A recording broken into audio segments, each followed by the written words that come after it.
What's up guys, Traveling King here. So welcome back to my channel and today I'm so excited to share with you another adventure. And kung hindi pa po kayo nakaka-subscribe, make sure to subscribe para po updated kayo sa ating mga travels. And before tayo mag-continue, watch muna kayo ng quick intro. I'll be back as soon as possible.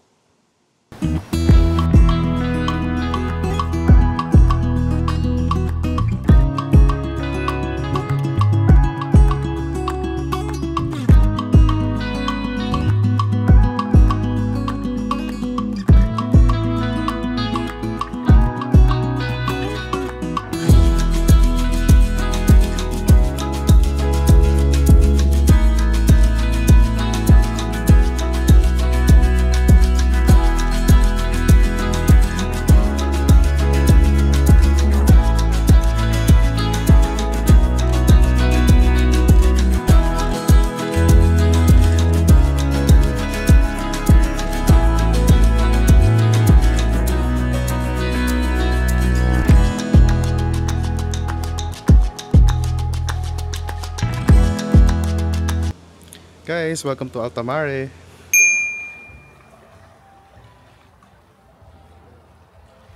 So yun guys, room tour lang tayo ng very quick. So ang room natin pala is sa second floor. Sa room 201, ang nabook natin, pool area yung ating view. So room tour lang tayo ng very quick. Ayan, so pagpasok, dyan na agad ang ating mga beds. Then, ang ating air conditioning. So yan, magana naman siya. Meron tayong complimentary water, coffee and tea. Meron ding electric kettle, which is good. Not sure if meron tayong fridge. Wala yata tayong fridge guys. Pero at least ito yung bed niya. Dalawang queen bed.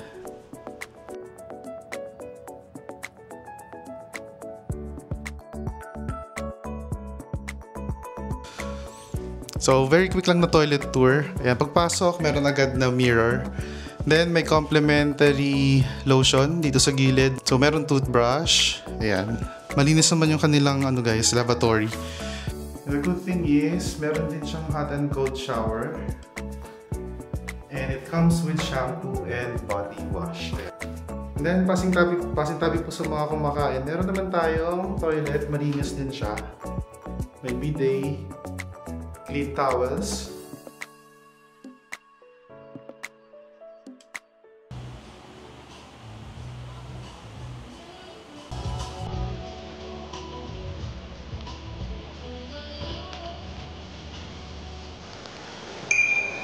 So ito yung ating area. Yan. Bali ang main dining area pala guys nandito sa loob, pero pwede ka rin kumain dito sa labas. Ayan, sana hindi kayo nahilo ha. So ito ang ating dining area. Hindi pa masyado maraming tao kasi it's fairly pa. So wala pang 7 PM guys. So ayan. And dito sa resort parang ilang sasakyan lang naman na nandito. Konti lang tayo. So if I were you, dito na lang ako magda-dine in sa labas kasi mas maganda yung view dito kaysa sa loob. But I will show you the main dining area naman sa loob.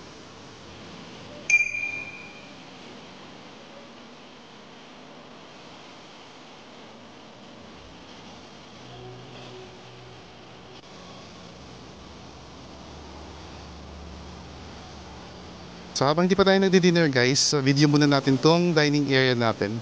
So dito may boardwalk dito. Ayan. Ganda mag-dinner dito, nakaka-relax kasi tabing-tabi mo mismo. So ito ang table mo. And then right beside you is the beach itself. Ganda oh.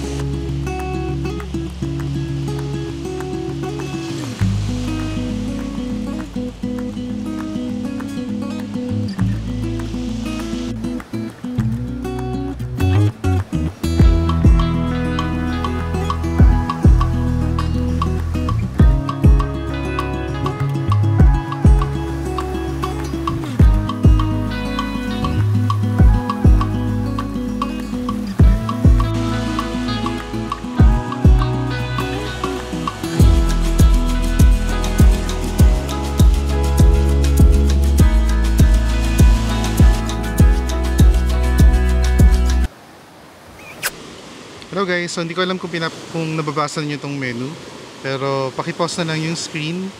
Ayan, kung gusto niyo makita yung mga items at yung kanilang mga prices. So, meron silang mga appetizers, soup, pasta. And if you follow their social media pages, they are also known for their pizza. Ayan. So guys, umorder tayo ng Napoli pizza tonight. And then, umorder din tayo ng chicken, ng Caesar salad, and then yung drinks natin later. Umorder muna tayo ng mojito guys, para ano, may iba naman. Hi guys, drink tayo mojito. Umorder tayo.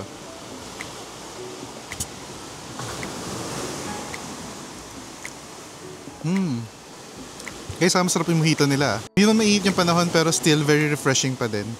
So, i-rate natin ito ng 8.5 over 10.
One thing I also noticed, no, pag morning dito, grabe yung ano, guys, bale, rinig na rinig mo yung waves saka yung mga ano, yung mga birds. So, very close to nature.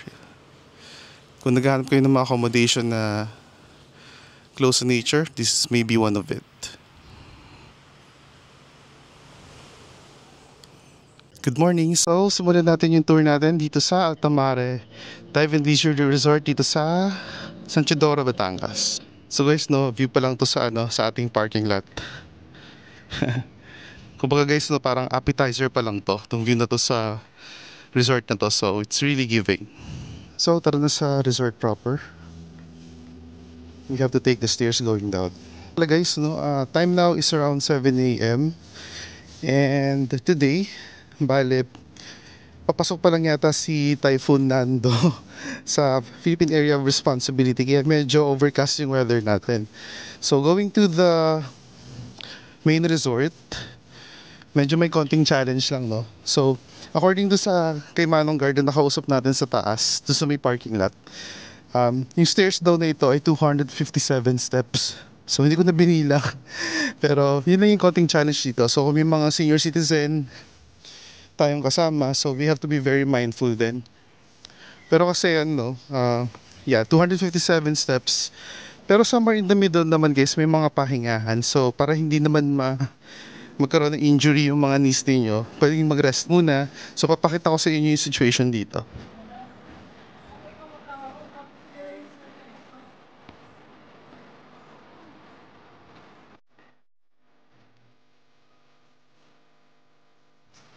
So guys, no, hindi pa na natin ano, first time na pumunta dito sa Altamare. Bale, kung hindi ako nagkakamali, mga nasa 5 times na siguro tayo nandito. So palagi natin binabalik-balikan to kasi nga guys, sobrang ganda dito. And every time I visit here, nare-relax ako. Pare guys, no, not too far from the ano naman, from the parking area. Not too far. Konting hingal lang naman. Konting hingal away is yung mga standard rooms natin. Ayan, andito siya. Yan, so napakataas niya. Pero guys, lahat naman ng ano dito, accommodation, merong view. Yan, view ng Balayan Bay. Tama ba? Tama bang information ko? Yeah, that's the view of the Balayan Bay. Accommodation guys na napili natin is a deluxe room. Medyo off-peak season kasi ngayon kaya doon tayo nag-book. Walang masyadong guest. And I guess that's because of the typhoon season. But still is very beautiful. Ito naman yung mga accommodation nila guys na merong pool view. Ayan. Ganda. So downstairs, that's the pool area.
Sarap mag-coffee dito guys, oh. Tara, kape tayo. Ito yung favorite part of the day ko guys, yung nagkakape sa tabi ng dagat. And then ito yung view mo. Yan, oh. O, saan ka na? Dito ka na. Guys, breakfast na tayo. So guys, no, may complimentary breakfast dito. Ang in-order natin for this morning is tocino or tosilog. Yan.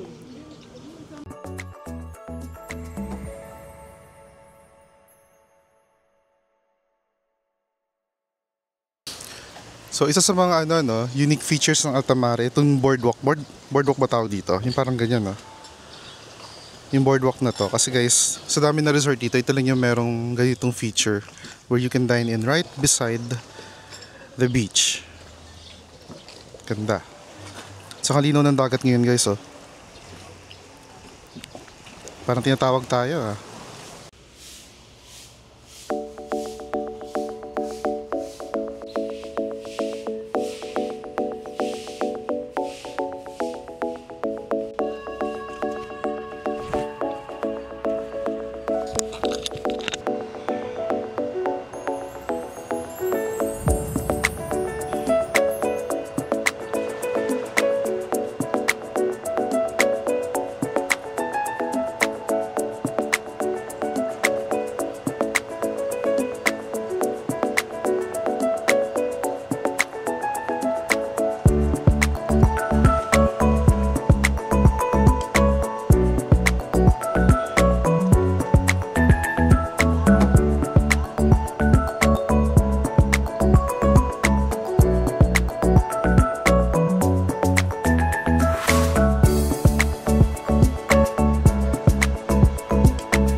Hello guys, try muna tayo ng ibang activities dito sa Altamare. So for now, mag-snorkel tayo. By the way, for the gears, kasama na to sa binayaran guys. So may complimentary snorkel gears ka na pwedeng hiramin for the day. Also, pwede kang makiram ng life vest and aqua shoes. So papakita ko na lang sa inyo mamaya kung saan to marirent dito sa Altamare.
Pasensya na kayo ha, medyo inabot tayo ng ilang buwan bago tayo maka-content ulit. So, ang first na medyo na busy sa work. So, yun, nabigyan tayo ng mga bagong opportunities sa ating work. Salamat naman. And nag-transition tayo from, nag-transition tayo to work from home. So, yun ang update natin ngayon. Visiting here sa Altamare guys. From Manila, inabot tayo ng mga 3.5 hours. Or, yeah, estimated lang naman. Umalis tayo kasi around 1 PM. And then nakarating tayo dito mga close to mga 4:30 or 4:45 naman. Aside sa Altamare, dito yung Vivir Azur. Yan. So a few meters away lang siya from Altamare. Medyo madalas tayo dito kasi guys, Batangas is known for beautiful beaches and endless water activities. But itong Anilao kasi guys is known for habitat of many reef fishes and sanctuary para sa mga marine animals. So, maraming areas dito na pwede kang mag-snorkel, pwede kang mag-scuba. It's one of the best places here in the Philippines to do those activities. It's very beautiful. Yun nga lang, bubog ka talaga sa mga stairs dito. Buti na lang nag-leg day ako a week before. Who would have thought na may game room dito? Yay! And guys, guess what? They have a game room. Yay! So meron silang guys, wow, billiard table. And if you also play darts, right here. And sabi ni ate, accessible naman to sa mga guests. You don't have to pay anything extra. Or so you know, no? Sulitin muna natin yung time dito sa Altamare. Laro muna tayo ng darts. Marunong ba kayo? Kasi ako hindi eh. Kunya-kunyari lang.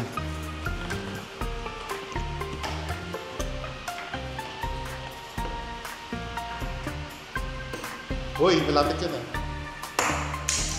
Cut. So aside from darts guys, meron pa silang mga board games dito. They have Scrabble, they have chess, and they have these. Hindi ko alam kung ano yan. Pero yan, may Jenga. Ayan.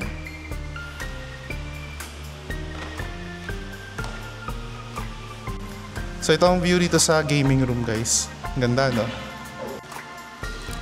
Guys, huwag kayong magulo ha. First time ko itong gagawin. After many years. Walang ko kontra, lalaro tayo. ay, ay, ay, ay, ay, ay, ay, ay.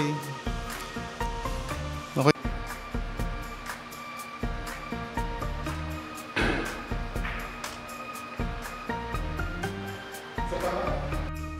Alright, that's it. Explore pa tayo. Welcome sa ating little sanctuary. Here's our view from our room. Ito yung kanilang balcony, guys. Yan, pwede kang mag-work dito. Diyan yung laptop mo and then or magkape-kape kasi guys may complimentary coffee dito. Yan, pakita ko lang sa inyo itong angle na to. Ayan. Oh, di ba ang ganda? So here's the view from our room. So, yan. Ito yung kanilang conference room, guys. Diyan sa area na yan. Second floor and then sa baba yung kanilang mess hall or dining area. And guys, no, as a remote worker, try nating mag-work dito sa Altamare. So, hindi ako nagdala ng guys, ng pocket wifi. So, what I did, nag-connect lang tayo sa internet ng resort. And i-check natin yung speed ng internet if you can bring your work here. Okay? So, hindi ko pa alam, hindi pa ako nagtatanong sa reception about the speed. But what I can do is try it right now. So, kung magkaroon tayo ng connection, at least makakapag-check tayo ng work email. Kung hindi naman, gagawin na lang natin ito pag-uwi natin or pag-check out natin. So, check natin today. So guys, ito yung result ng ating speed test. Ayan, medyo mabagal siya. Medyo may kabagalan naman talaga. So itong result ng ating speed test guys. Medyo malungkot. So kung kayo ay nagre-rely sa mga office-based tools sa inyong work, like yung mga CRM ninyo, yung mga ganyan, most likely hindi niyo magagamit dito. But sa tingin ko yung mga email-based work, you can perform it here na. Pero sa line ng work kasi natin guys, so sa result ng speed test natin guys, medyo malungkot lang no. Depende sa nature ng work niyo. So I was able to open my Slack naman. So sa Slack, okay siya. So for communications, checking your emails, making Zoom calls, makakapasa naman. Kaya lang medyo, pag Zoom calls guys, medyo may mga lag lang. Okay? Pero sa pag-check ng email or chats, good naman dito. So, depende lang guys sa niche ninyo or sa type ng work ninyo. Kung makakapag-work kayo dito sa Altamare using their internet connection. So, ako kasi guys, required sa work ko na mag-stream ako ng mga videos, manood ng videos. And kasi nasa data analysis tayo. So, hindi ko magagamit yung ibang office-based tools ko dito. But at least sa comms, gumagana naman siya. So, pero sa communications, ganyan, pwede mo magawa rito guys. And imagine, andito ka, ganito yung office setup mo, at ganito yung view mo, pakita ko sa inyo.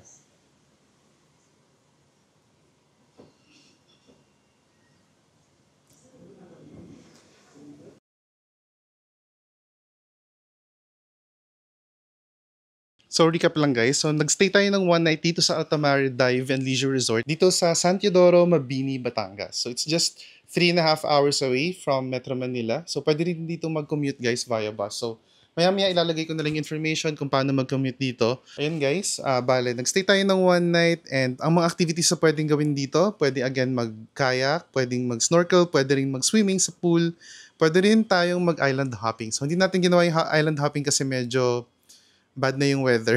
And then meron din silang gaming room. If kasama niyo yung mga barkada ninyo or mga family members na mahilig mag-billiards, mag-board games, or maglaro ng dart. So yun lang.